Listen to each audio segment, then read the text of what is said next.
Isis Mussenden is the costume designer on Lawmen Bass Reeves. I'm David Buchanan with Gold Derby. Isis, I wanted to start by asking you, this show is obviously based on a real-life historical figure, Bass Reeves, and I feel like a lot of viewers might not be familiar with Bass prior to watching the show. How much did you know about the real Bass Reeves before you signed on to the project, and what was that process of exploration like once you took on the role? David, I thank you for having me. I'm happy to be here this morning. I didn't know anything about Bass Reeves.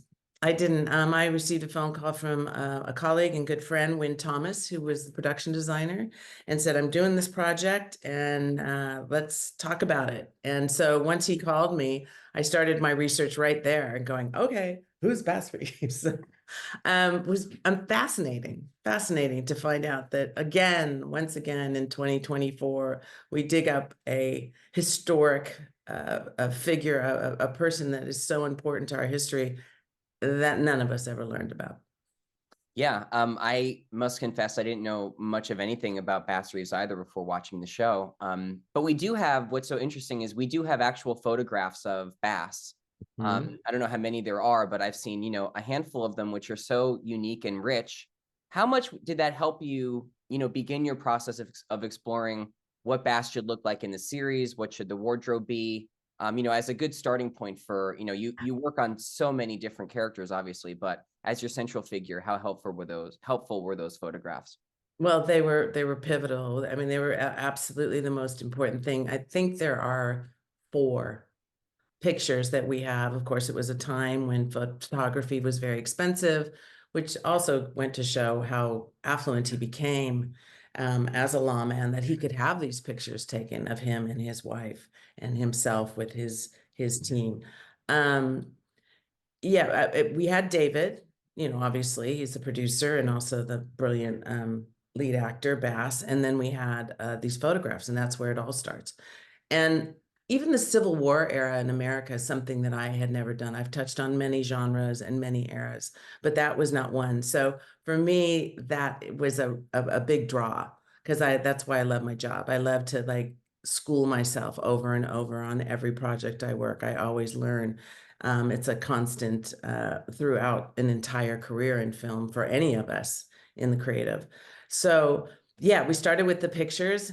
And of course, I had David, this fantastic canvas, who looked so much like him, not as tall, but that's okay. We didn't need that.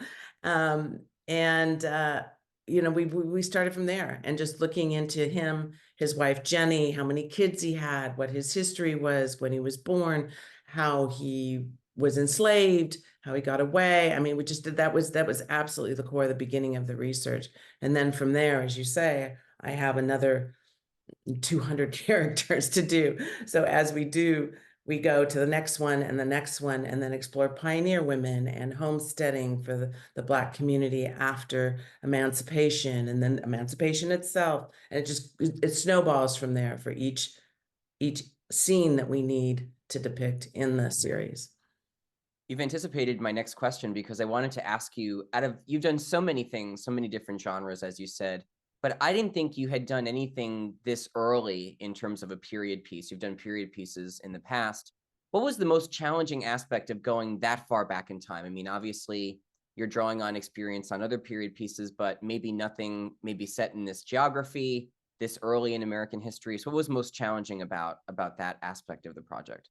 I think because I had done all this fantasy, and I have done horses and swords and guns and all that kind of stuff, that was secondhand to me. It's always the most challenging in an early period piece, and now it's anything before 1960 basically, is the textiles. The textiles that exist today are not the textiles that existed then, and so therefore you're trying to get the silhouette, and you're trying to make these clothes look like the era, but the fabric is so different. We have to back it or treat it or felt it or weave it, which I did for Bass Reeves. Several of his suit jackets, we had them woven by Rabbit Goody up in Thistle Weaves up in upstate New York, so that we could get that weight and that kind of roughness so that eventually when you put it together, it looks like, you get the bulk. It's not the most comfortable fabric, I'll tell you. And David will tell you that. Well, I kind of want to ask you about that too, because every time I speak to somebody that was involved with Bass Reeves, I have to ask about the weather conditions. I've heard so much about, just how incredibly challenging it was between, extreme heat, extreme cold, lightning strikes, flooding. The end result is really brilliant, and those kind of external location shots are so gorgeous. But how hard was that for you as a costume designer in terms of knowing some of the conditions and making decisions ahead of the shoot, and then making adjustments on the day when you're kind of encountered with unexpected conditions? Well, David, it's funny you should ask that question because I'm from Southern California. I went to school in New York and spent years and decades there. I've shot in Europe and everything, but for me, I'd never really been in Texas except to Austin for a couple weekends. I had no idea that Texas had that kind of weather. I thought Texas, hot. It's always hot in Texas, or it's warm like in Southern California. We went from 20 degrees, ice storm. We had a 4-day ice storm, tornado watches, along with the lightning strikes, along with freezes. And we were locked in our apartments for 4 days because there was so much black ice. And then the heat comes in. And then we've got these heavy fabrics, like I was mentioning. So we ended up having to pivot to cooling suits inside to try and keep some of these guys cool enough to be on their horses all day and not pass out. And then they're freezing, 2 weeks, 3 weeks before that. So then we had heating pads and long underwear over and over, and tents, these little tents that they have that they would put a heater inside to keep the crew. We can protect ourselves. We don't need to look like anything, but they need to walk out in these clothes and function. Now, that said, the what we're depicting is places that have that kind of weather. They're out by the farm, or they're out in the prairie, or they're out in these huge vast landscapes. So it makes sense what they're wearing to where they are. It's just like you said, the fluctuation of weather in Texas, outside of Fort Worth where we were shooting, was was intense. It was like a roller coaster. Yeah, I can't even fathom. And I want to ask you too about working with some of your close collaborators in hair and makeup, on this kind of ever-changing, environment, but also, when you were designing these looks for Bass and all these other characters, working with Vonda Morris and Kia Hinkson, Thank you. really crafting these looks, because we don't know what's so unique is we don't know a lot of these characters, right? These are not well-known people to us. So you kind of in some way have a blank canvas, although you want to be historically accurate, but also bring some, modern sensibility. So what was it like, collaborating as in these different departments on finding who all these different characters would be? Well, I was really blessed this show to have Vonda and Kia. I think the three of us made a really great team. We were solid. Kia just never stopped researching different hair, different times, digging into wherever she can find out of what people's hair. If I would find pictures, I would send them to her. She would send them to me. Vonda would step in. The three of us, which is imperative to make a character look good. You have to have the hair to finish the silhouette. You have to have the makeup to make it look like these people are in one place. So it was research.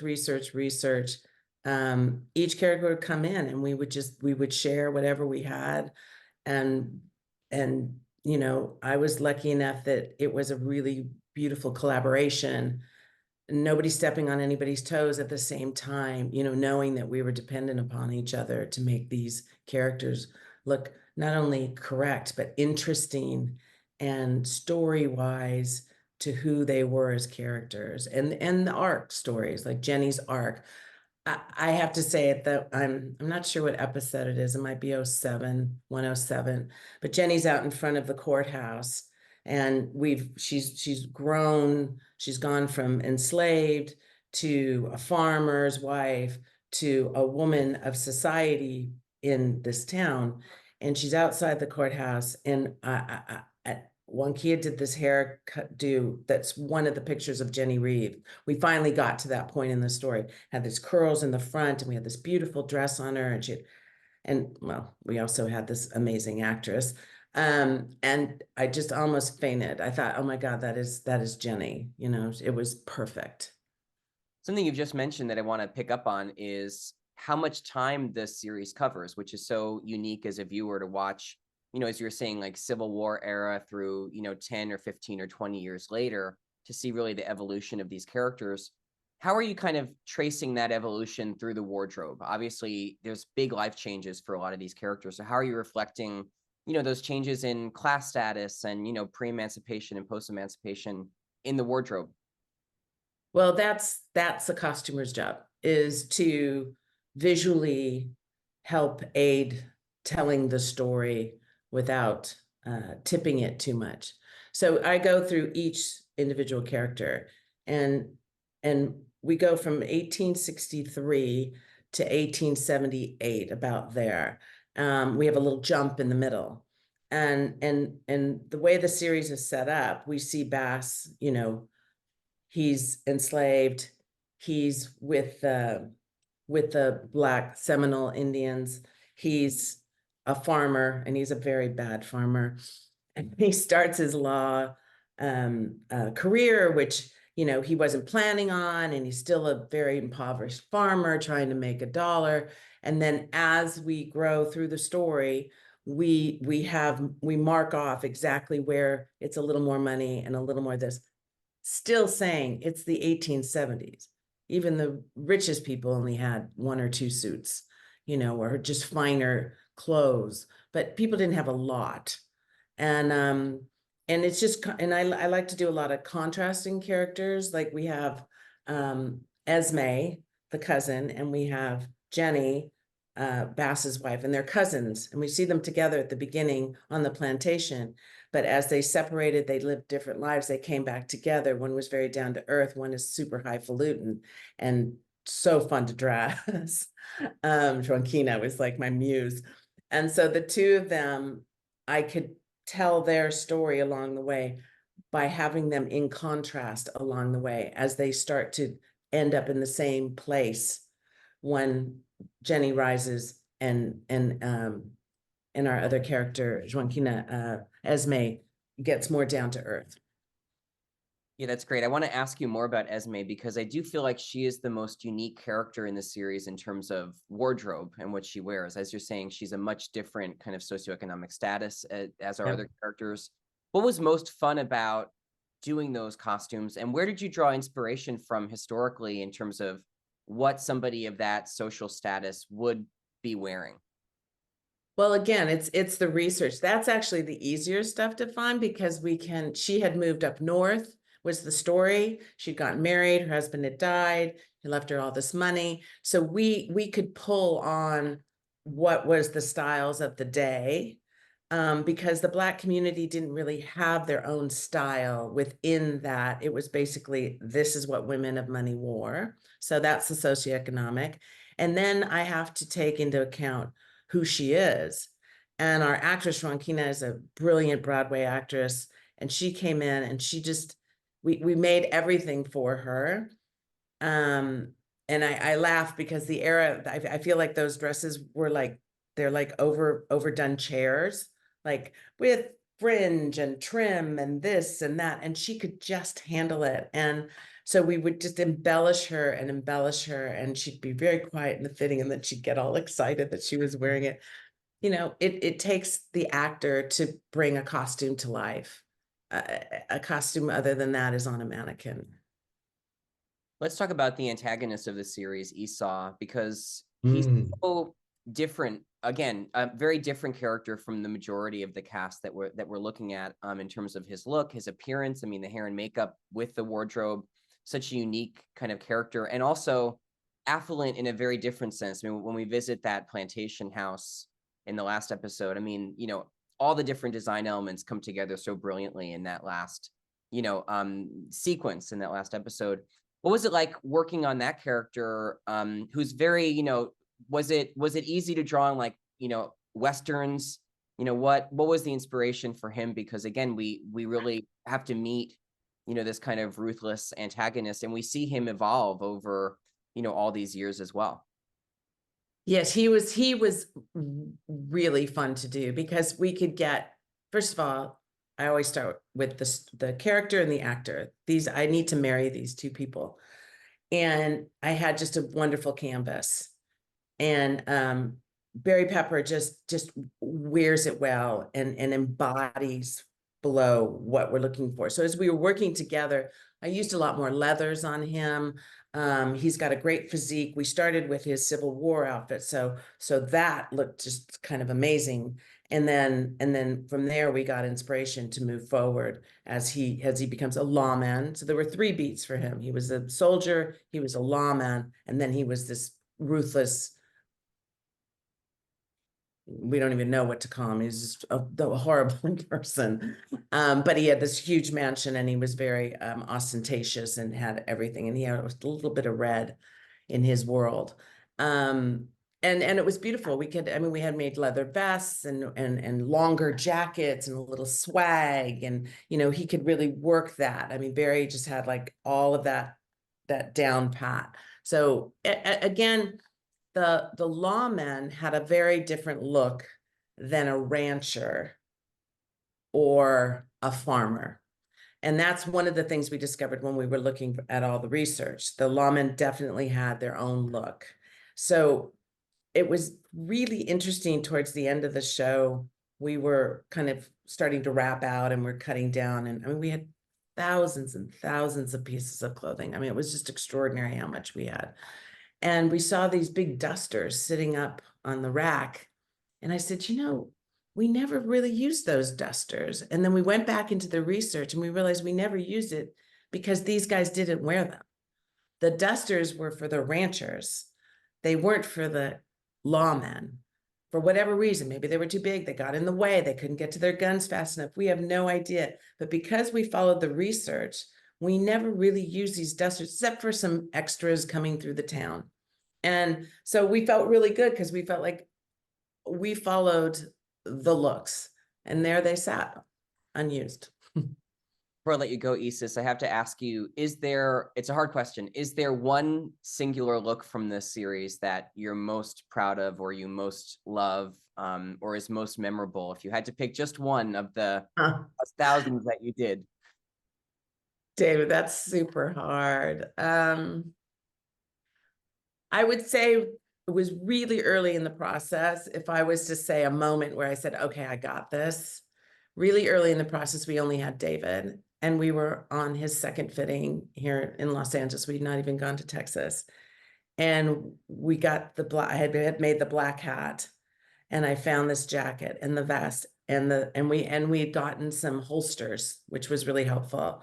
And we put it together and we had that iconic Bass Reeves. And I went, okay, we got it. Now we work backwards. Now we know we start with the enslaved look and we've got this and we can fill in the middle. And that moment we're like, okay, we got Bass Reeves. So I would have to say that would be it. Isis Mussenden, congratulations on Lawmen Bass Reeves. Thank you so much for talking to Gold Derby today. Thank you, David. Thank you for having me.